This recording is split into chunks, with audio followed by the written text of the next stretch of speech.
আসমান থেকে যে বরকতটা আসে আল্লাহ, এই বরকতটা জাস্ট টাইম ফজরের টাইমে আসে। আল্লাহুম্মা বারিক লি উম্মতি ফি বুকুরিহা, আল্লাহ তুমি আমার উম্মতকে সুবহে সাদিকের সময় বরকত দাও।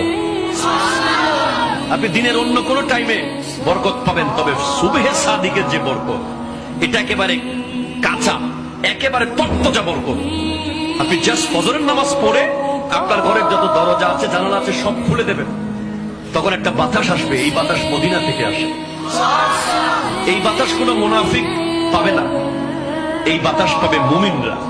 যারা ফজর আর এশার নামাজ ঠিকভাবে পড়ে তারা মুমিন থাকবে। মুনাফিকরা অন্য ওয়াক্ত পড়তে পারবে, ফজর আর এশা ঠিক টাইমে পড়তে পারবে না। এটা একটা মুনাফিকের আলামত। সেজন্য ফজরের নামাজ অন টাইম পড়বেন যুবক ভাই, যেমনি হোক। মনে রাখবেন, ফজরের নামাজ যখন আপনি পড়েছেন, দেখেন একটু ভাবেন, আমার নবী বলছেন